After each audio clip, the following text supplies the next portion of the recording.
Guys ನಾವಿವತ್ತು ಮಾಡ್ತಿದ್ವಿ ಮಡಿಕೆ ಕಾಳು ಪಲ್ಯ. ಅದಕ್ಕೆ ನೆನೆ ಇಡ್ತೀವಿ ರಾತ್ರಿ.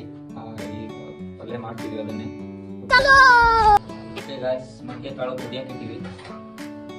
ಗೈಸ್ ನಾವು ಮಡಿಕೆ ಕಾಳು ಪಲ್ಯಗೆ ಇಷ್ಟೆಲ್ಲ ಕಟ್ ಮಾಡ್ಕೊಂಡಿವಿ. ಈರುಳ್ಳಿ, ಕೊತ್ತಂಬರಿ, ಆಮೇಲೆ ಮೆಣಸಿನಕಾಯಿ.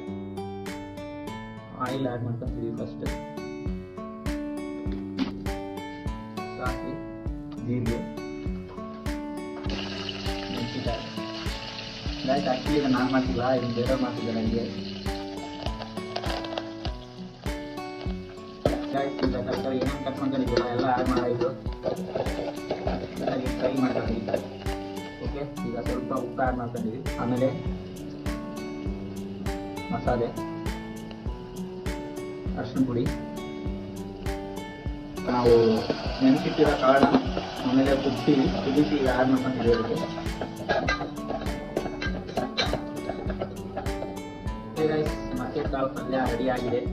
ಮಡಿಕೆ ಕಾಳು ಪಲ್ಯ ಜೊತೆ ರೊಟ್ಟಿ ಚಪಾತಿ ಚೆನ್ನಾಗಿರುತ್ತೆ ಟೇಸ್ಟ್.